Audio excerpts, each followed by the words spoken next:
Yo, so I just want to point out this is therapy for us all. Like week in, week out. We look forward to it.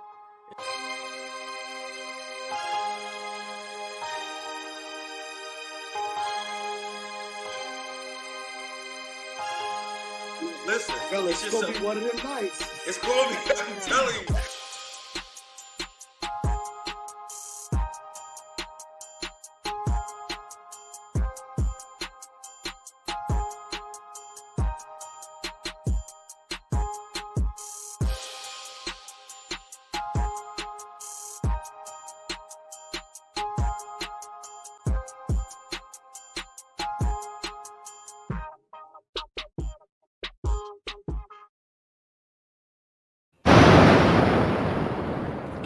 Tuesday night at 9, man. Prototype Dad in the building, man. We missed y'all. Happy to be back on a Tuesday, man. What's going on, fellas? How y'all feeling? What up, though? Feeling good, feeling Feeling great. good, feeling great. Feeling great, feeling good. How are you? Shut up, man. Don't be knowing my triggers. But yeah, man. Man, I guess I got to tell y'all where this idea came from. So, man, I'm on here watching content all the time, man, and I came across this little dating thing, right? It was like pop your balloon, if you accept. I don't know if y'all seen it, but that's here nor there. What I did notice is like there were some people on there that I would see and I would look at like, I wonder where they work at. You know what I'm saying? So it's like some people you just see out in the world and you be like, yo, I wonder what they do to be able to hold this look, this aesthetic, or whatever. So I just want to kind of, see how you guys felt about it, and man, and cover some bases, man, to see what y'all think, man. And I know we've all hired a person or two. You know what I'm saying? So we've had those opportunities to kind of see what we find credible or too much, or like, like this person's safe, or if it plays a role in how we make our decisions. So to start off, like, you know what I mean? So the first question I wanted to be like, does an aesthetic physique help you obtain opportunities? I don't, because I don't want to just limit it to getting a job. I don't want to limit it to just being an entrepreneur, but just getting money, right? Does your aesthetics play a part in how you're able to be successful with getting money? Leifer, you up next? You first. Like always. I think in some cases it does, you know what I mean? Especially in some corporate environments, man. There's an unspoken standard, you know what I mean, of look and appearance that, generally, you have to adhere to, or you looked at as as a goofy, you know what I mean? So I think in some arenas, you have to, adhere to a certain dress and a certain attire, in order to uh, break through that, what is it, glass ceiling. But in other environments, man, depending on what your career looks like, or your career trajectory, or what industry you're in, man, it may be uh, less of an issue. You know what I mean? You might still be able to succeed a lot, and you might still be able, especially being an entrepreneur now, and in these big entrepreneurial days, you might still be able to do some things. Man, I've seen some really successful people, man, around here, quote unquote successful, man, and they got, you know, full sleeve tattoos, all the way down to their fingertips, and what I mean, got tattoos around their, what I mean, a tattooed beard on and things like that, and they, they're doing big things, man. So, the world is coming around to a lot of things, especially in the nonprofit sector. There's some more acceptable guidelines. But I've seen a lot of different people in different industries, man, and different walks of life look differently, and still win. So Well, I think there is a way for that. Go but in ahead. this particular case, I'm talking about like your fitness level. Yeah. That's But what I thought you was I gonna mean, say. Yeah, Yeah. yeah, all right, yeah. So okay. not necessarily social norms, Lee Free. Yeah, Talking not, about yeah. I'm like, talking about you looking yeah, like Like like just your fitness being wise. like fitness, being fit or being Yeah, like your sloppy like your boppy. like your BMI, both. both. Yeah, Yeah. that's what I'm Oh talking well, about. I mean, yeah. Okay. Well, in that instance, I definitely think that your physique or your fit can depending on what industry you're in, definitely can either be a put you in a good space to get some meetings or get in some rooms that you normally wouldn't get in, and can and if you don't fit the standard, you can it can box you out of that. So but like I said, I've seen both in those spaces where the looks didn't really, maybe they did matter, but I think other things matter, just depending on where they were at in that space. Like I saw a lot of what are they, engineers and scientists and things like that, who are doing things behind the scenes, who don't necessarily have that physique and fit that that are succeeding. I want to dig into this. I want to dig into where you see these people a little bit longer. I want Smooth to get. Let's get around the horn first. Yeah, because I want to come back to your point. Yeah. So keep your point. Don't forget your point. Yeah. I'm gonna forget, so remind me. Smooth. Yo, Does being fit help you in obtaining job opportunities? in my opinion, I think it does, man. I think the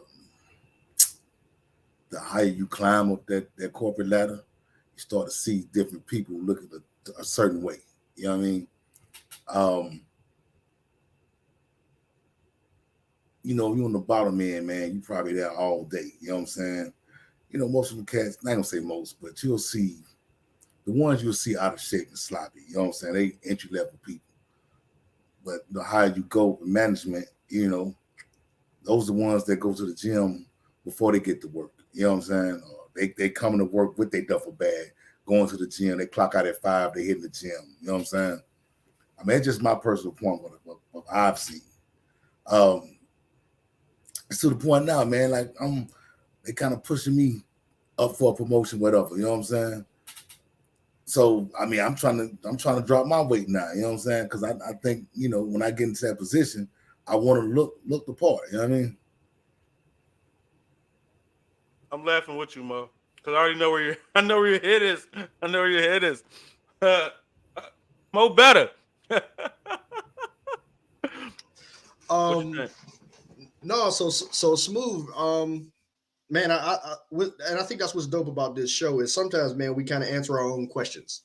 So for example, how you were saying that you think that the lower level people are generally have the better aesthetic or whatever.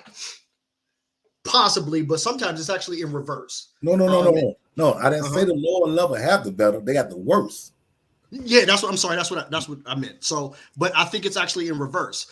And generally, what happens is, let me start out by answering the question. So the question is yes, because what happens is perception is reality, and there's a certain aesthetic. If you're in the middle, that's okay. But if you're one way or the other, I think it speaks something about you, right? And a lot of times it speaks to your discipline, right? So if you're somebody who's totally out of shape, from a higher up looking down, you're like, oh, it could not be true. Like you could have a thyroid problem. I don't know, but the thought process or the bias is that, oh, that person's not disciplined. They're going to be wanting to clock out at 5. They're going to want to take a nap, or they're going to be taking long lunches, that type of stuff. Whereas the person who's the go-getter and the high climber in corporate America, a lot of times they're definitely not clocking out at 5. Like you got to be the first in, last one out. But they might be working out on their lunch break. They go hit the gym, come back, get right back to it, that type of thing. So I think that you kind of had it in reverse. But again, it just depends on where you are. I understand what you're saying, but okay, let me look at it from this point. Mm-hmm. You lower level, right? You're not a company man. Upper level, you more company man, right? So you meet with vendors, you offsite, you hold meetings and stuff like that. So you're more in front of people. So you will care more about how you look. Does that make sense? No, I get it. But my rebuttal to that is you're probably, when you're on the lower level, there's a better chance that you're swinging a hammer or you're doing something more active when your job, and that's your workout. So you could be aesthetically these. Let me tell you a story. Okay, hold on. At my job, lower level, they push buttons all day. Right. So and that's what I'm going to It's not working out, dog. Right. So it just depends on that. Or maybe you just got more time. But here's the story I was going to tell. Vic, what was he? 17, 18 years old, man. Look, I've been doing this for a long time. So I understood this a long time. We were what? So, no, I think we was clean 19. No, 18. Yeah, 18, 19. Yeah. So look, So I've been doing this, man. I've been putting this shit on for a long time. I know how to talk to people. I know how to do what I need to do. So I'm at a community college, man. So I go and get a job at a bank in between me doing school. I go to job and then I would go and work out because I was trying to go back and play ball. So I had this job or whatever. So, my man was like, man, put me on, man. He'd been working Burger King, stuff like that. And I was like, all right, bet. Yo, I get in the interview, everything. He ain't come in like wild or nothing like that. It was just the aesthetic. So he came in all diesel. My man Vic Stone came in diesel, trapped out. Yo, like I wasn't in the interview, so I don't know what was said. By the time he walked out, it was like, yeah, it's a no. I was like, yo, what? So sometimes just based off of confirmation bias, they're like, you don't fit the aesthetic. Like, if I thought he was a bad fit, I wouldn't have even put him in that scenario. So the fact that and we're talking $6 an hour. Like that wasn't even something to really be, fighting over. But they was very picky with my man. And I looked at those leaders differently after that. But yeah, so the aesthetic always plays a factor. And this is going to be the theme of the show, that perception is reality. So depending on the arena and what y'all are doing, sometimes being clean cut is actually a detriment to the deal or to the opportunity. Like, he's a square or whatever. It doesn't make sense for this. So it all depends on whatever the social norm is for that particular arena. I got you. So good, Smooth, good. I'm like me. I'm lower level, man. I'm like the bottom of management they can get, right? I was still wearing jeans. They pulling me to the side. Like, hey, Monday through Thursday, you need to be here with slacks, your shirt tucked in. You know what I'm saying? Mm-hmm. So I used to tell people that, hey, we're doing business. What we talk about, though. That's different. But that's different. But But I didn't like how I looked. Like I got a little gut. You know what I'm saying? So I didn't like how that looked with the shirt tucked in. So one thing, okay, I got to start working out, dog. Because I don't wear Stacey Adams or pleated slacks, man. Was you on that episode? Nah. We was talking about fashion, what to wear for for a job interview or for the job. Yeah. So I before we go too far, right, and we're just talking about aesthetics here. That is actually one of my wake up calls from that opportunity with the bank, right? But I actually had one prior to that because I was working at McDonald's and the Burger King, right? So I remember working at McDonald's, my first clean 16, and I've always been built like this. So me and my cousin, he's 140, and let's say I'm 200, and we're about to start our shift at McDonald's, and the manager's she's looking at us, explaining it to explaining the job. And she looks at him and she's teaching him to register or whatever. And I'm thinking she's teaching both of us. She looks at me and she's like, yeah, I got a special place for you. I'm like, all right, I'm thinking I'm about to get on this register. She's like, nah, you back there on the burgers, my guy. I'm like, yo,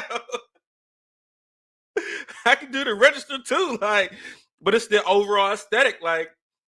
They wasn't rocking with it. And it's, in some cases, it's hindered. And where I thought Mo was going to go, he didn't go there, because most CEOs look like trash. People with the hair up, they got the worst body aesthetic either. They don't be having the time to work out, so their health is bad. I very rarely worked out with attractive people, and I mean from both scopes. You know what I mean. In the corporate setting, I have not ran into any fit, aesthetically pleasing people. It's been one here, two here. There's not many, especially the higher up you go.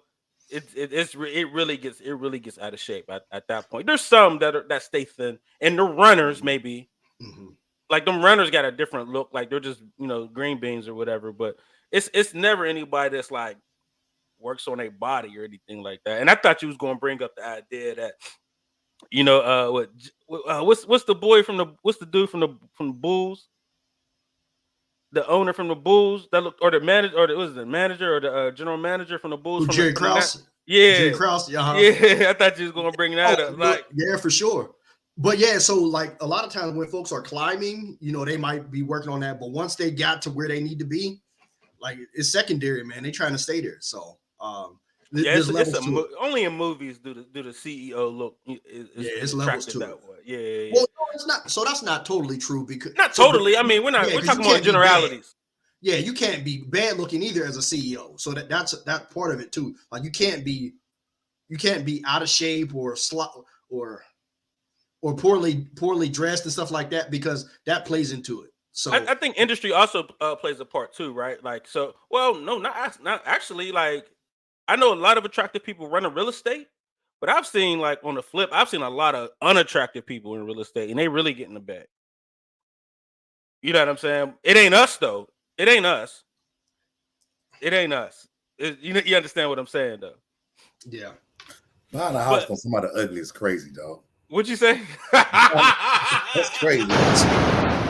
Look, that's the part. See, that's our problem right there. Look, me and Vic had this conversation all the time. We getting there. We getting there. All right, let's get to it. Getting there. Hey, so the road back to Leifer's, because Leifer was kind of diving into it, and it was the next question, so that's why I kind of paused you about the tattoos on the face, right? Do facial tattoos and piercings affect your business opportunities? Go for it.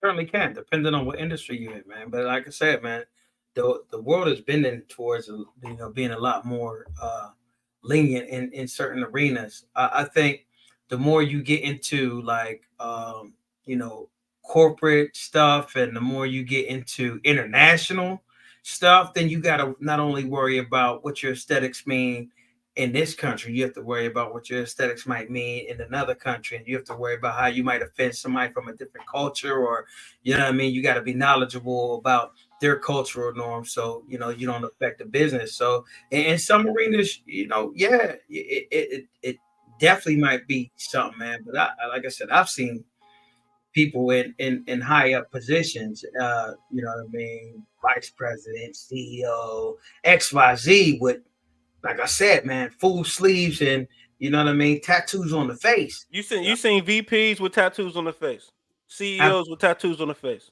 Only in nonprofit or government. Absolutely, not in both. government. Both. In Yep. government, Never you seen see- face. Yeah, Both. you'll never see it in tattoos profit. in government. Man, Both. ask Because that- I mean, important how you question. gonna be in government? You make the laws for no discrimination, and then you discriminate against folks with tattoos. I've never seen I've it, seen and it. that's kind of I've what's seen fucked it. right? Like outside of strippers, tattoo artists, rappers, drug dealers. I haven't seen nobody with face tattoo. I think the sleeve thing has become a thing, right? And I think it's because we've grown. I mean, who's hiring now? And it's us, right? And we've kind of grown up and accepted those things as norms. But I don't think our generation. I think the Caucasians accepted those way before we did, and way more than we do. Oh So, yeah, for like, sure. And the people, for sure. and the people that I'm talking about are Caucasians. Like, I've never seen these people in the daytime. Full sleeves To be on honest, the arms and the legs. I've seen them all, and I'm like, damn. Okay, those things can be hitting though, like arms, legs. No. face I'm tats and the talking about piercing. at work. I'm talking about at work with a But button up, the short sleeve. You also work in the kitchen though. That's a different round, dog. Nah, I'm talking about the morning job, not the night job. You know what I mean? That's and then I'm also meeting, like, my job is literally like a relationship manager. So I'm meeting with all these different corporations and these nonprofits and these different businesses on a regular basis. And I'm meeting with the CEOs, I'm meeting with the executives. So I'm meeting with all these people and I'm seeing them and I'm like, wow. whoa. Wow. I'm like, that's dope. Like, you just do what you want to do. You know what I mean? Like, you know what I mean? So I'm seeing it. It's not like I'm not going to say it's the majority, but I've seen it like more than a few times. What's up, Smooth? Have you seen it out there? Man, not where I'm at. I've been in my spot like 22 years, man. Well, not on the face or the neck. Upper management, I have seen it, the sleeves, and because of their skin color, it gets a little looked over a little more. Like I said, I got two, not a full sleeve, but I got two tats on my forearm, which I said I'd never do. I never have exposed tattoo, but I was going through something and I got it, and I was questioned about it. You know what I'm saying? And I wasn't even questioned by the other race. I got questioned by management same color as me. So you think that was you think you think that was one of those Uncle Toms? Oh, definitely. Hell yeah. You know, we the first ones to be like, yeah, you better come in here and act right. Don't you be coming in here, look, acting like this. They like hard workers around here. Yeah. Or this one looks like trouble. Anytime there's three of y'all in a, oh, it look like trouble. I hate that. What you got, Mo? How's have you seen this in your work environment? And you're in HR, So in my work environment, no. But like I said, the only place that flies is in nonprofit and government, or grunt work. I mean, because here's an example. I'll never forget, man. My first job out of college, man. I remember I was a recruiter. So we was in our cubicles or whatever, and they was going to reset it. And I'll never forget. White dude came in. He had a neck tattoo that said "baby" or "bunny," something like that, right? I'll never forget the look they gave him. It was like, oh, that's a jail tattoo. Like they had a whole thing. This is a white dude, right? They're like, oh, that must have been his jail girlfriend or whatever. Da da da. Then the brother comes in. Yeah. So the brother comes in after him. I guess he's the manager or whatever. Yo, they had more eyes on him than the guy with the bunny tattoo on his neck. And that's when I was like, nothing changes. The more stuff changes, the more stuff stays the same. Like we're already branded. So, like a lot of people don't like to accept or acknowledge that there's such thing as black tax, but it is because we walk around with our biases, and confirmation bias is a real thing. So don't go around thinking you can do what everybody does, because you're going to be double penalized for it. So where something might be acceptable for some people, you do it, it might disqualify you. So being mindful of reading the room and understanding what social norms are for you is important. So from my experience of it, being in IT, it's super clean cut. Like not only do I not see as many black people as I need to, seeing people with tattoos or people with backgrounds that even get tattoos is off the chain, right? Like the leading worker in my industry are Indians, and I don't think they have. They had a hennas. I ain't never seen no Indians with tattoos, really. You know what I'm saying? So yeah, I was gonna say henna. I've seen plenty of them with henna. Yeah, but that's different. Yeah. It's a style, it's a cultural thing. Well, I mean, tattoos can be very cultural as well. You know what I'm saying? But I just never seen it. I'll see the gauges because it's a nerdy thing. You know what I mean? The gauges are accepted, but as far as like the piercings, like what is that? The bullhorn that they I've never seen that. No, the septum. I've seen that in IT. You've seen that? I've never seen that. I've never seen that in business. I've never seen piercings on the lips. You know what I'm saying? In my business, especially no tattoos. Like it's a secret if you got them. You know what I mean? And I don't know if it's purposely. I think IT is probably one of the most progressive fields. Maybe that's what I was gonna say. I'm surprised actually. If there's anywhere you would see it, it would be that, because you have a skill set that most people don't have, and they're like, I don't really love it, but I think the thing with that is not just that. It's because most IT people are behind the scenes. Most people don't see them. Well, I mean, there's that too, but I am behind the scenes. I've seen IT people with not only tattoos and weird piercings, but also like weird color hair, like where purple are you hair, at? yellow hair, green hair. Like I'll be seeing that all the time, and I'm like, I mean, we got a whole IT department, so you know what I mean. Like I see that in where we at, but they come from other places like this. You know what I mean? So it's like, and they wasn't always working in nonprofit and stuff. So it's like, well, this had to be acceptable somewhere else. So you know what I mean? They came over like that. I was like, wow. Or not. I think I tend to think that Georgia is a very still straightforward kind of town. It's not like California. California could do anything. Conservative, you want to say? There you go. Especially in because the job the development jobs aren't software jobs; they're IT jobs. You understand what I'm saying? And it's working for whatever. It's working for the banks. I know we got banks here. We have a lot of corporations here. So if you're going to be in somebody's headquarters, there's a certain aesthetic that comes with that. You know what I mean? It's just something. It's the button up tie. I mean, it's gotten looser. Like, trust me, I rather wear hoop shoes and sweats every day. But you know what I'm saying? And Timberlands sometimes. But I got scolded like, hey, no Timberlands, no Timberlands coming in here. Like, you know what I'm saying? For some of the force, and I was actually working for a steel company, but because I was working in headquarters, they was like, yeah, no work boots here.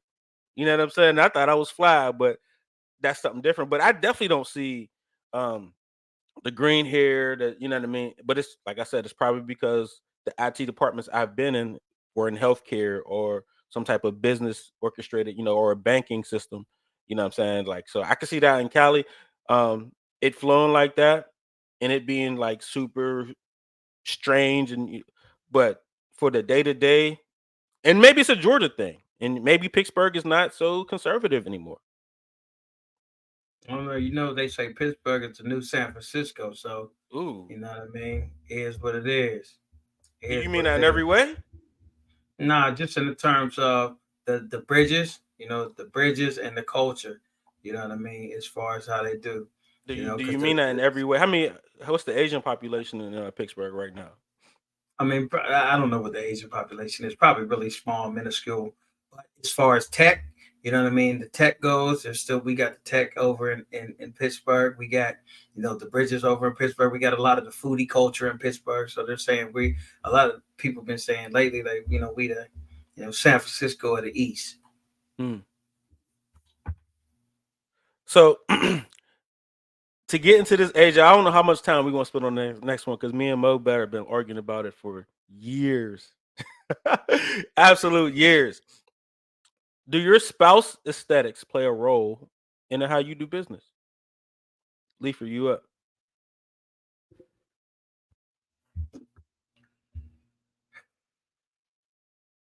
That's a good question. Yes and no.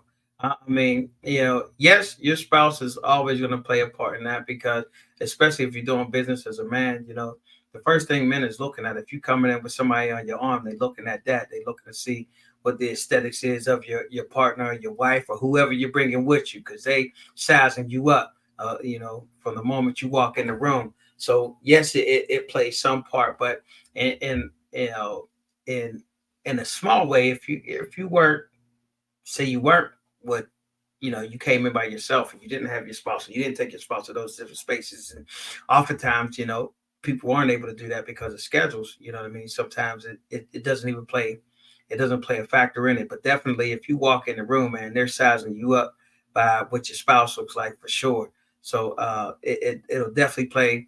Um, it'll definitely play into, where that level of respect is.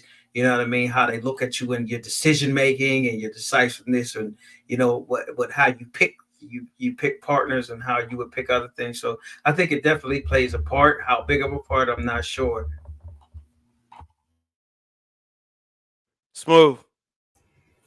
Yep, I agree with Leafa, man. They gonna judge you how your partner look, man. It's just something that they gonna do. You know what I'm saying? People in general. But that wasn't the question. Are they going to judge you? Is it going to affect your business, like tangibly? Yeah, I mean, I thought that was hand in hand. Once you come up with a judgment, that therefore, kind of steers where your pockets is going, or steer who you're supporting. You know what I mean? If you have a negative judgment on somebody, oh, that dude's a hoodlum, that dude's a criminal, you ain't finna do business with him. You know what I mean? And you look at him, and a lot of people, they look at who your partner is or who your spouse is, and they'll look at that aesthetic, or they'll look at what they look like, and they'll say, man, this dude makes bad decisions. This is not somebody that I want to get in. This is not somebody I want to partner with. This is not somebody I want working my money. This is not somebody I want. You know what I mean? So they'll make decisions based off of that, because they'll look at you and be like, this guy can't even make the right decision on who he going, partner with. So, Definitely agree with that, Leafa, because you could be the like straight company man, good at two shoes. But the moment that company function, your old lady got bird wings on her eyelashes and red hair, you're not the same guy anymore.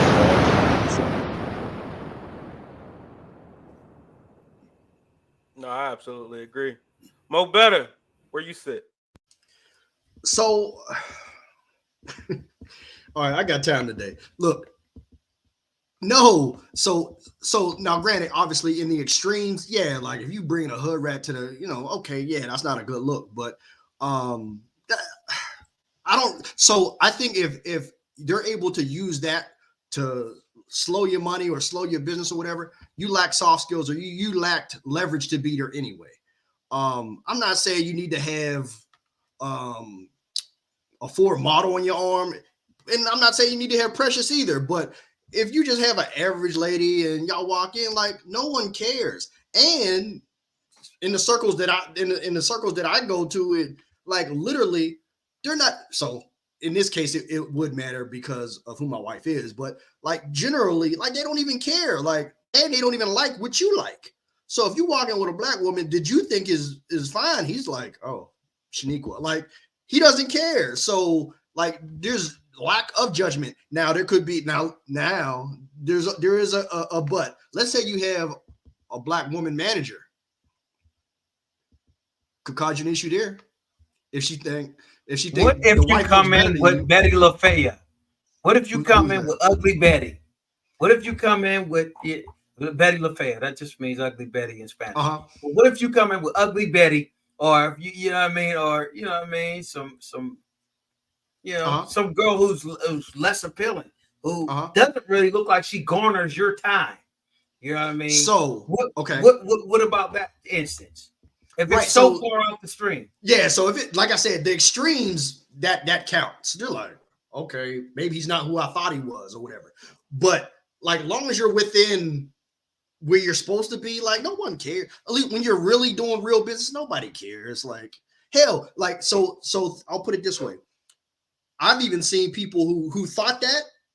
So they'll go and rent a date thinking it was going to move the needle.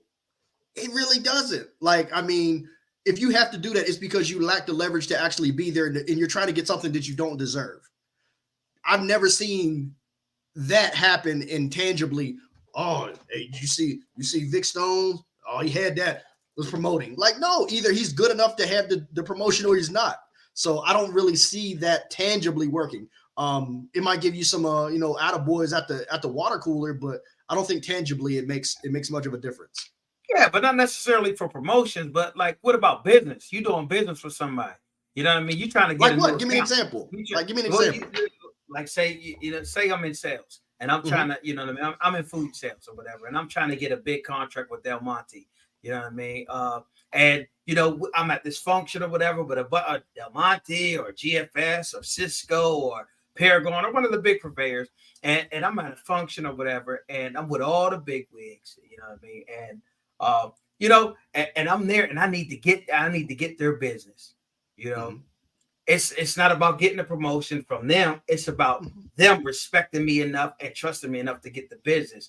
And for me to get their business and take their money and use their stuff, they need to be able to trust me, right? And if they look at Betty LaFaya and say, "Oh, this dude make bad decisions," are they? Do you think that they're more likely to give me that? To give me their business, or are they more likely to give it to somebody who comes in with like a supermodel looking chick? Neither. No, but you're being disingenuous. Man, spell it. Like, that doesn't make sense. Like, so here's what I'll say. The only time that helps, and it's not because of her aesthetic, it's because of her soft skills. If she has soft skills that you lack, she can maybe get into a conversation and have FaceTime with somebody and drop a card or drop a, hey, this is my, hey, maybe you haven't met my husband or whatever. That's the only way it works. It's more of a soft skill thing than it is an aesthetic. Now, granted, the potential aesthetic could potentially help with that introduction. But again, you have to still close the deal. So, like, tangibly, so. Do you even have the conversation? Do you even get the conversation with Betty LaFaya? Did you get the conversation? If you got Betty LaFaya, you better do it yourself. Always be closing. You better always be closing because she can't do it for you. Betty Feo. Ain't that what it is in Spanish? Like, so I mean, like, I just don't know that tangibly it makes as much of a difference that Vic thinks it does. That's all. I don't think it's just me. I think it's a general norm understanding that having an attractive woman validates your business to a sense. You know what I'm saying? Like there's the word of mouth of, oh, he does this, and then there's a Annie as a bad chick. It just stamps on because it comes with a certain idea. And most men can't acquire attractive women or want attractive women. Like, don't act like sex is outside of the business realm, because men are still very susceptible to lust. So they'll look at it and be like, well, if he got that, then he must be solid. He must be doing XYZ to keep that. You must be this way or that way. It comes with it comes with, like Leifer said, that extra amount of trust. It's a push over the edge of getting out of business. Speak against it though. You can say no. Yeah, I don't think so. Like I said, I think it's more has more to do with the soft skills. Now, obviously, to the extremes on either end, yeah, that's obviously that's going to tip the scale one way or the other. But I don't. It doesn't really, like, with people who are really doing business, like maybe with scammers or maybe with people who are doing, like, multi-level marketing stuff where they're just trying to get attention. Maybe, I guess, like in the social media The era, multi-level maybe. marketing, but that's a business. Like, if you don't got a bad, if you one of those multi-level marketing dudes, That's not. And now, with, see, with, now with an ugly chick, you don't you're wanna do definitely this. not winning nobody over. Like, you know what I'm saying? That's Because you have not all those business. conferences. Hey Mo, That's not Mo, business. Mo, are you being PC because you're in HR? Does it no, sound What do like you mean? You saying bullshit, no, he's dog. not. No, he's not. No, like I really believe it. Like it might be more colorful if we wasn't on camera, but no, I really believe this. Like I think that at least Vic, like I think he's putting too much sauce on it for sure. I don't know, man. Like, when I went through my divorce, my first wife, and I was dating my second wife before we got married, and I took her to the first little company function. She was an upgrade from my first wife. Man, I started getting treated different, dog. You know what I'm saying? Just because they see me with something that they ain't seen in the hallways at the job, and like, oh shit, look what he got now. You know what I mean? Okay. So to kind of go, if you got a woman, then you know what I'm saying, it's safe to say, being married, do that play a role in how you get opportunities? Leifer, what you got? That's a good question. I don't know if it plays a big role in how you get opportunities. I'm sure it shows your level of commitment to something. It shows that you're able to, you're able to stick to something. It shows your level of, well, it may or may not show your level of discipline. So, and having some, especially in politics and other things, man, if you have a wife or somebody on your arm who is there for you, it definitely can help in a lot of arenas. I don't, because I struggle to say that it does, because oftentimes most people, when you're going to interviews and you're going to these things, they don't know you're married or not. They don't know what you're doing. They're going off of your credentials and things like that. And then, once you get there and you're in the interview, then they scoping you out and they go and they dissecting a few other things, like, what I mean, your mannerisms and, like Mo says, your soft skills and, what I mean, the way you're answering questions and your intent behind applying for the job or whatever. And even if you got the job and you're doing business deals like that, you're not necessarily, coming with your spouse at every business deal and things like that. So they're not necessarily involved in it. Now, does it play a background role in some of this stuff? Maybe, because people always do their research on who they're doing business with, and who they're about to get in bed with, so to speak, business wise, or who they might hire. They do their little LinkedIn searches and their little Google searches, trying to figure out, all your tangibles and intangibles. So it may play some kind of role, but man, a lot of times, man, you going in this thing by yourself. Smooth. And I think being married plays a big role and stuff like that, man. Every time I'm interviewing them, I've been in my job 22 years, but I'm interviewing to move up. for a different position, I make sure I got my left hand on that table, man, so they can see their wedding ring, man. Because I think when they see that, they see somebody who's stable. You know what I mean? They don't want to put somebody in a position that's going to be running around with quote unquote little power. You know what I'm saying? Hitting every single chick that come through there, whatever. You know what I mean? Married niggas do that.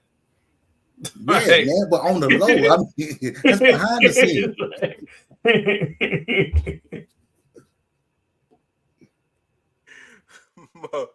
Mo, what you got? No, so for sure. So this matters. So if anything, Smooth, this was the part that I was being PC about. When that stuff, if that stuff matters, it's because it's a wham bam thank you. Like they just a real quick but if it's a sustained relationship or a sustained opportunity, they want to know that because they can't trust you if you don't have one of these. So one of the things that, like, especially if you're going to be doing something that's of higher value, that's why it's called the fit interview. They want to make sure that you're somebody who's stable, somebody that you have responsibilities at home, that you can't one day find some Tahitian bikini model on vacation and decide you're not coming back. Like there's certain things that they want to, I almost gave too much game, but so there's a certain level of responsibility and duty that they want to see in order to give you that type of responsibility, because otherwise they're like, I can't trust them. I've been in those rooms and I'm like, what does that matter? Like, I remember like for 10 years, I was married. So I was married and then got divorced. So I was single for 10 years. And I remember like, there would be some like, ooh, I don't know if we can trust him with managing all these people. And like, he might run off or he might be, hung over. And I'm like, that's not who I am. And by the way, I have a daughter and da-da-da-da-da-da. So there's a lot of those unconscious bias that happens. But truthfully, yeah, it does. Especially the higher up you climb, they want to know that you're stable, and they want to know that the same way with like education, like were you disciplined enough to actually finish a degree? Are you disciplined enough to stay married? It speaks to character in their mind, which to Leifer's point, that really doesn't prove anything, but in their minds, it is a bias. So you're telling me the look of that said wife doesn't play a part if having a wife plays a part? So yeah, so here's why. So here's the perfect Pierce Bronson. He was like James Bond. Literally, his wife was a supermodel when he first got with her. She's not great looking now. I'll put it that way. You think he stopped getting roles because his wife got fat? He's Pierce Brosnan. He's nice at what he does.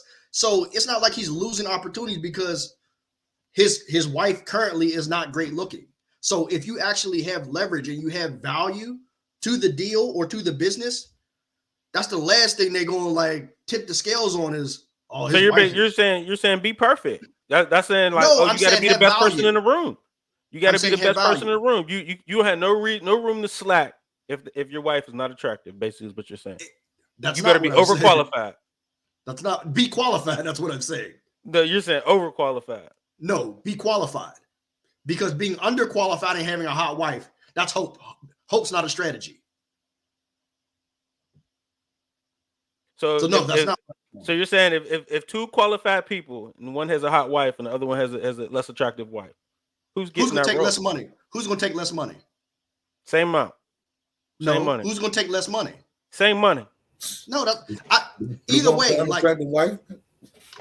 Look, I'm a hiring manager. I couldn't care less. I've never hired anybody because of how their wife look. Never. How y'all feel about that, fellas? I mean, that seems personal to him. You know what I mean? I don't know that everybody thinks like you. You know what I mean? And I don't know that everybody in every arena, and not necessarily just hiring. Like we talking about in business general.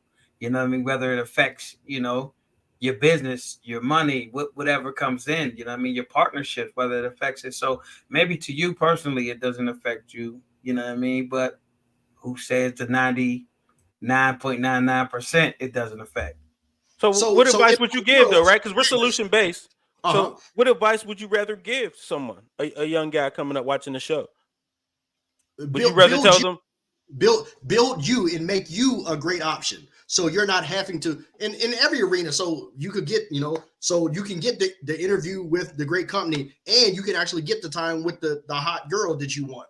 However, sacrificing actually having the soft skills yourself or having to value yourself and be like, oh, because I got the hot wife, that's going to get me in there. That's not going to get it done. I just don't see it. Why do you make it a point to devalue the skills, right? Why is it if you don't have the skills or if you're not getting, what I mean? I like because to keep it right, equal. I'm saying, yeah, but keep it equal. If it is equal, that's not a factor for me. But for you, which is personal, right? So what would you tell a younger guy? What would you tell a nephew? Work on you, and not depend on your spouse's hot meter. Because what if the person that's the business on the other side, maybe they don't have the same rating as you, and they're going to be like, yeah, that's. So you would tell your nephew it don't matter. No, I'm not saying it doesn't matter. Get what you want, but make sure build yourself up. It's not that. Like, don't worry about that, or do it because of what it's going to get you. That's the point. Do it because you want to do it, not because of what potentially can come with it. That's hope, and hope's not a strategy. So to rewind it a little bit, right? And I kind of want everybody to kind of chime in. Are we advertising? Are we suggesting to our nieces, nephews, whatever, or teenage kids or young adult kids? Hey, that tattoo of a name on your forehead on a temple, right? You might not want to do that. Or are we letting them like, oh, go ahead and do it. Same opportunities or persist for you. How are you approaching that niece or nephew, Leifer? I mean, I don't give a dang what's acceptable in the world. I'm always gonna vibe to if you want to have tattoos and piercings, things of that nature. I would say to do them in places where they're not seeable to the public. You know what I mean? If that's your way to express yourself and that's the way you want to express yourself, no problem, man. You have a lot of body parts all around you that you can you can put those things in places where others can't see them, regardless of what the acceptance level is, because you don't know who's going to accept those things. And even if they accept it when you get in there, that manager or whoever hired you might move on, get fired, whatever, and then a new guy comes in and might be offended by it or might have an issue with it. So you know what I mean? I would always opt to say, man, you feel free to express yourself how you want to, but be mindful of outside biases. Yeah, outside biases, and the way people might perceive you if you do it. And hey, if you running your own business and you don't give a dang, that's great. But then also be mindful of people you got to partner with, or your purveyors or your suppliers and things of that nature. And so I would always have to put your tattoos or piercings or whatever in places that are not very noticeable. What's up, Smooth?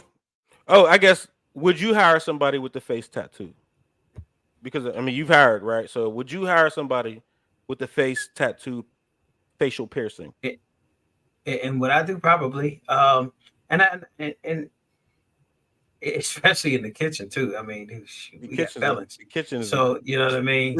So I don't know if y'all been in the kitchen. That kitchen, dog. Definitely, it's about 85% felons. So you know what I mean. Certain. Yeah. Certainly, it's like boys snort coke on a 15-minute break. Like, what I'm saying? Most of the people I work with are either drug dealers or drug users and people with felonies. So it just is what it is. But yeah, certainly. I would hire. I don't have a direct bias of them, of people who have those tattoos. I think it's more about what you're capable of doing and what your work ethic is. And not necessarily what you're capable of doing either. It's what you're willing to do. You know what I mean? What you're willing to do. So what if they got a hot wife?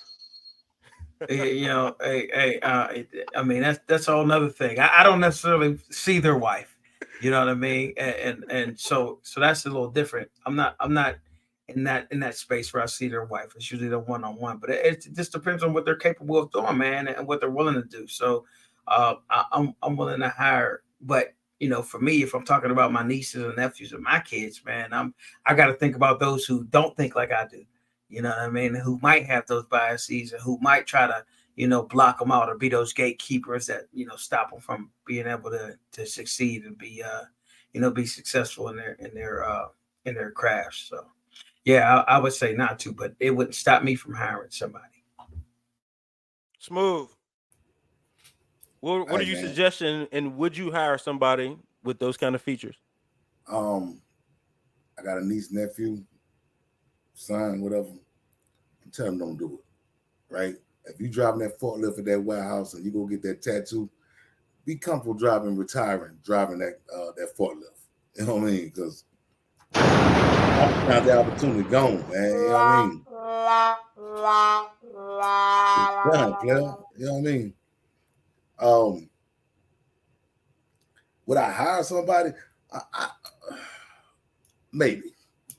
Honestly, man, I think I'm a realist, man. So if I'm in an interview and somebody come in with a tattoo on their face, obviously something on that resume got them in front of me. I'm gonna ask them, what's the background of that tattoo? You could be 35. You know what I'm saying?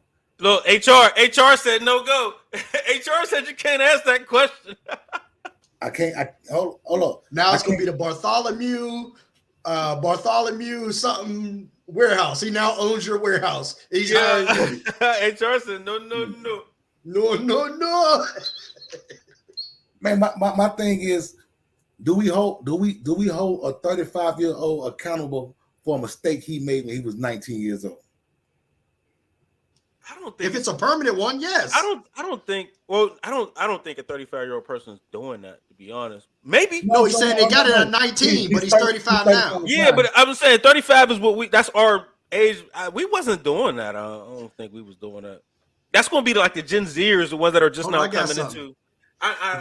If a chick got herpes at 19, you messing with her at 35? No, I'm not saying it. I'm just saying I don't think it's going to be a 35-year-old. She's disqualified. No, I'm not. I'm not saying that. I'm just saying maybe the example was like, because I think it's a Z thing. You know, it's becoming so common amongst that generation. It's like, I don't know if I would. I really think it's a millennial thing, actually, more than a Z thing. I think it's a millennial thing. Because I see more millennials with all of those tattoos and piercings than I see the Z's. Like the Z's is more, I don't know. They a little weirder, but they ain't doing all that outwardly facing stuff. You know what I mean? The millennials have been that rebel generation that's been, that's kind of going against the grain and getting all the tattoos and everything like that.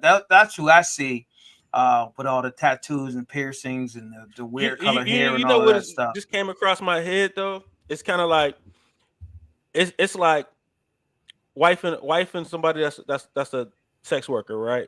And then you catch an STD, right? It's like, and then you complain about it, like, man, I got an STD from this sex work. Like, yo, bro. You signed up for this. Yeah, like, you know what I'm saying? So I kind of feel like it got you, but you can't be surprised that it got you. So it's like, if I hired somebody and they failed at the opportunity, I wouldn't be surprised. They do got face tats. Like, nothing about a face tat and all the piercings in the cheeks and says stuff good like decision making. Yeah, nothing about that says good decision making. And if they're in a role and they screw it up, and they come from from Mexico, and they have, no matter where they come from, to be honest, Aztec or Mayan. Well, they're not a good fit here. They're not a good fit here. This isn't the Aztec Corporation. Go home. So I would want to like leave that door open for somebody and hire somebody. You can say that, man. What's that? You can say that as HR. Aztec Corporation. No, you say we'll call you back.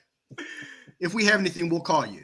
Hey, shout out to Jamira Scott. She created this tool that you could just type in it and it'll spit out the what you call it, the corporate way to say, you know what I mean, whatever you want to say. I know that tool's out there, but she did it in a different platform. I can't remember what it's in, but I'm gonna go ahead and post her work, man, and I think that'll be a good tool. We mess around, call it the Mo Better, because he always I used to tell him about, like, bro, how am I supposed to say this in this email? And he'd be like, all right, say X, Y, Z like this. because I'll be truthful. I don't have that skill to like really reword my, what I want to say or what I want to feel in a corporate way. You know what I mean? But so it's definitely needed. But Mo, and that's okay. That's a soft skill. That's why I'm saying like that's when you use something else to make up for that soft skill, and that's okay. Get your take on hiring somebody with so giving somebody that kind of opportunity. Yeah, so it depends what the opportunity is. If somebody you're gonna be under the plane throwing bags, who cares what you look like? I know you can't, and this is gonna sound wild. I know you can't get many other jobs. You ain't leaving. I'm probably gonna hire you. You stuck here. So yeah, I'll probably hire you. Now, for you to be, at the ticket counter taking people's reservations, probably not. So it just depends on the opportunity. But here's what I'll say, because I know the first part of the question was, are you going to tell your kids, nieces, nephews, or whatever, right? Firstly, no. I'm like, it's a bad idea. Doing anything permanent on a temporary feeling is a bad idea. But here's what I always tell people. I say, I'm not mad at you for what you want, but you have to be able to live with the consequences of that said action. That's it. Like, if you do this, can you live with the consequences? And that's how I always frame it with, my daughter or, nephew. They so young, but like, so one thing, and I kind of got this from you, Vic, one thing, like, and I kind of use it as like the whole carrot and the stick thing. Whenever like my daughter be like, oh, I don't want to do this, or where I know it's the best thing for them, like, don't worry about it. Instacart's always going to hire you. She shapes up right away. She likes nice things. I wish that worked for everybody, because some young rebellions be like, I'll do it. I'll work Instacart. Hard head, man. Look, that's all I gotta say. She be like, hey, so you threatened her. Dex recommended. I don't know if you guys read this book, Outwitting the Devil. Have you guys read that book? It's all right.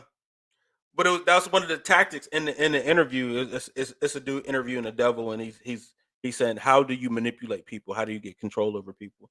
And one of the tactics was fear of poverty. It's how he controls people. You know what I'm saying? But it's an interesting book. I don't know if you guys would like it. Mo, you might like it. Lee, for you might like it too, because you guys like to think outside the box. For me, I don't. I'm not a huge fan of it, but I'm gonna finish it. But yeah, man, we out our hour, man, and is everybody okay mentally? Man, I'm a little stressed, man. I've been stressed at work lately. I really hadn't. This is the first time I've had stress in a long time. So I'm dealing with it, right? What's that feel like? What's that process feel like of dealing with your stress in that way? It's foreign, and I kind of felt myself turning into the old me. Yeah, and I was like, calm down, you gotta relax. So like I felt it, like just in my interactions and like my intent was different, right? Like, let's say since COVID, like everything was just, man, everything was to the positive, and I had the best intentions or whatever. And then like I'm on a really big project right now. Super time crunch, super visibility. And I felt that triggering kind of the old me. And just from somebody trying you? No, not at all. Or is it just they weren't trying me. It was just the stress, the stress of it. And I'm like, I'm gonna figure it out. And when I do it, I deserve a treat afterwards. Like, that's how I felt. And I'm like, you gotta relax. Yeah, relax. Yeah, no, I know where you're going. Yeah. You gotta relax. So yeah, just kind of sorting those things out. And but I think it's dope though, and I was actually, as you see, man, I'm, like I actually went to the office today, and I'm, so I still got it on. But like, it was one of those things where I'm actually enjoying the ride of it, but just mentally, it was one of those things where, like they say, just because an alcoholic moves to a dry town doesn't not make him an alcoholic. So this is testing, am I who I really think I am, or who I've developed myself to be? So it's dope. It's, I'm staying strong. You could be both, because people don't change. I've changed. I've changed. What's up, Lee? How you feel, bro? How's your mental state right now? I mean, I'm alive, so That's I terrible. can't complain too much. Can't complain. That's not terrible, dog, because you could No, be pushing up daisies. it's You a know what I it's a mean? it's just that's a It's trigger not saying for terrible. me. That's don't take offense to what I said. That's a trigger thing for me. I have a story about that, but good. I get it, but I mean that's just reality to me. So you know what I mean. There's a myriad of things that I'm working on right now, and a lot of different stressors and a lot of different points of anxiety for me that I'm dealing with right now. That and over literally the past 6 months have kind of got me on edge a lot. So you know what I mean. I'm learning how to navigate those things and just how to deal with these new feelings that I never really, had to deal with before. Now, whether that comes with age or whether that comes with, having a new toddler, or whether that comes with just life in general. You know what I mean? Just so many different changes and so many different ebbs and flows. It's got me in a weird space that I've never been in before. So I'm just learning how to navigate this space and how to just keep moving regardless of it. So man, it's a crazy journey, man. But it's I'm learning a lot about myself. Things that I didn't know before, and I'm learning a lot about my triggers, and you know what I mean. I'm just learning a lot about me. So man, so when I say I'm alive, and that's a positive thing because it's like, man, some people just give up, man, and they just they end it because it gets to be too much, insurmountable, and it just feels like everything is just weighing on you, just bricks stacking on your chest. And for me, I'm like taking it in stride, day by day. And I know it's coming. I know it's gonna be here tomorrow, but I'm figuring out ways to be stronger and reinvent myself, so to speak, and become this butterfly and kind of break out of this cocoon, this old cocoon, and kind of I always say kill the old me, so I can move to this new phase in my life. So yeah, that's where I'm at right now, man. And it's I'm not saying it's a joyful journey quite yet, but it is one of learning. So I'm learning a lot, man. And yeah, man, it's just it is what it is at this point. Smooth. How you dealing with your trauma these days? Ah, not the best. I can say that. My mental health is like not good right now, man. A lot of sleepless nights, man. What you gonna do about it, man? I don't know. I'm just trying to survive it right now, man. Um, Time. They say time gonna heal it, but I'm dealing with a lot, man. You know what I'm saying? My mom been gone almost 4 years. Her birthday just passed. Just got to a year that my brother been gone. You know what I mean? Mm-hmm. It's this. I ain't gonna lie, man. This probably been these last couple of months probably been the roughest months of my 46 years of living, man. And to be honest, at one point I ain't want to do it no more, dog. I ain't want to do it no more. I think my daughter seen it, and she had to talk with me. And I felt so ashamed, dog. Man, that I felt that weak. I can just give up like that, man. But I'm gonna be all right, man. I'm gonna find a way through it somehow. It's interesting that I've built one of my closest friendships off of being open this way and saying like like man, I had suicidal thoughts, blah blah blah blah. I was just telling him a story, and he was like, yeah, me too. And then ever since then, it's been like dang, like I'm not by myself. Somebody else is dealing with this.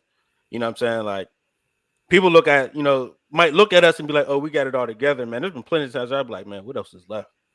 You know what I'm saying? And I was in that space even not too long ago. of like, man, this is what am I doing? Like, am I just gonna go through this rat race? Like, Well, is Vic, it you the know next me. level? Vic, you know me more than anybody on the panel, man. I'm always the one laughing, cracking jokes, man. And it got to the point because I felt like if I laughed, I was being guilty of something. You know what I'm saying? I'm enjoying life too much. Mm.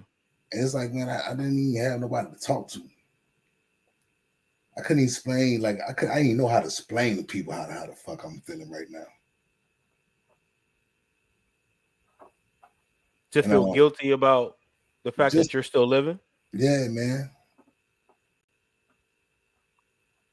Like, I question myself for damn near a year every day, man. Like, why I'm gone? I mean, why is he gone? I'm still here. You know what I'm saying? And I think I had survivor's remorse because the way they say he died, cirrhosis of the liver, whatever. And I drunk just as much as my brother did. You know what I mean? And it should have been a wake-up call. Like, let me chill out because he can die at 45. Jose, I can't die at 46. Being so scared and stressed out because of not how to deal with it, I just started drinking even more. Mm. And I mean, every time I'm on here, man, y'all know I be drinking, man. But I've been fucking with the water. You know what I'm saying? Like I gotta say, man, I ain't had nothing to drink probably like the last week, man. And that ain't shit for some people. 7 days of nothing to drink with me is major. You know what I'm saying? Right. It's time to celebrate. You know what I mean? But man, dog, I hate this feeling, man. I swear I hate this feeling, man. What do you think you need? I need to talk to somebody. I did. I was trying to talk to a cat, man, but yeah, he was the wrong cat to talk to, man. I guess I need to find somebody else, man. And maybe I need to find something to occupy my time, honestly. Man, my schedule, I'm working 2 days on, 2 days off. So in 12 hours at work, I'm busy. But when I'm home and my wife at work and my kids at school, I'm here by myself, boy, I ain't never been that lonely in the own comfort of my own home, man. You know what I'm saying? You was gonna say something, Mo? I think the dope part, this move actually is he's able to say it out loud, and I think that's a plus. And I think that's the beginning of getting what you need. Like you said, you probably need to talk to somebody. I don't know how many shows ago I said the same thing. I was like, man, I can feel like there's some stuff I probably need to deal with. You know what I mean? And just saying that kind of started that train for me to kind of figure out who is going to be the right person. Whether it's a real session or whomever. So just not suffering in silence is that first step to realizing that you have a problem, and then you can do something about it once you acknowledge that you actually have something you need to deal with. So, man, kudos to you, man, because you didn't even have to say it. You could have just kept it to yourself. Yeah, you said that what on the mental health show. Was that don't stop suffering in silence? Yep. You know what I'm saying? We gotta get out of that. Ironically, I've been in a place. I haven't had a drink this year. Which is I don't know if that's a positive or a negative. You know what I mean? But my headspace has been. I've already read 2 books. You know what I'm saying? Like, and I don't know if it's just at the start of the new year, but it's what's resurging that. Like, you know what I'm saying? Like, I'm back to running like 2 miles. Like, I couldn't run all last year, really. You know what I'm saying? It's, like I've started off pretty okay, and my mental space has been. I gotta stop blending in. I gotta stop being average. I gotta get back to the person that got me this far. I've been chilling way too long. Like there was a point where I used to just wake up on the grind, not go to sleep until I passed out. And I'm not saying I was healthy, but that passion, that level of want to, that you know what I mean. I think I got too comfortable with just, oh, the check is coming. You know what I'm saying, and just letting that be okay. But it's really put me in an awkward space that I kind of went through last year, and I've really just kind of kicked over like with the start of this year of, man, it's time to get back up and going. Like this can't be it. So go ahead and get your more and set yourself up. You know what I'm saying? Because we don't know how long or what's going on, or you know what I'm saying. But we can get up and just go and work out, and a lot of it is making sure you take yourself to a place where them joys exist of for me it would be the gym or working out or playing a intramural sport, going to the hoop court, something like that. You know what I'm saying? But figure out where that joy is that's like healthy for you. You know what I mean? I know for Leifer it was running. Boy ran a marathon at one point. You know what I'm saying? Like everybody got their own little niches of where there could be joy and something to accomplish. You know what I mean? So that could be a good way to deal with whatever trauma you got going on, and use the fact that you're still here as fueled of reasons to be like, man, I need to pick it up. Because there's times I thought like, man, my bro's gone, man. I know he would love to be watching this game right now, and I'm sitting here watching this game. You know what? Get up and go do something positive a little bit more, or make sure I really enjoy this game, because I know he would love to be watching this game right now. You understand what I'm saying? So there's those little things. Anybody want to say anything else?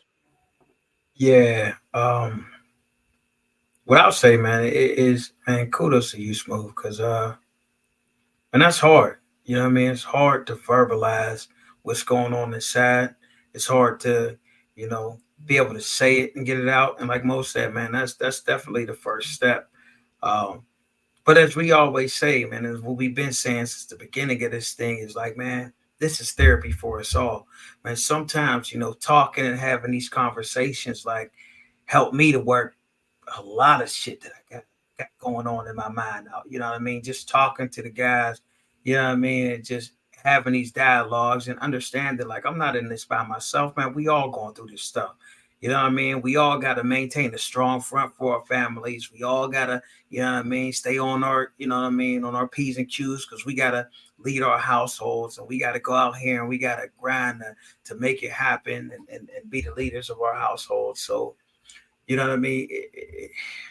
Sometimes you need to be vulnerable. You know what I mean? That you gotta let some stuff out in order for you to recalibrate and get back to who you are. Because sometimes you get built up, you build up so much, you be everybody else's strength that you ain't got no more strength for yourself.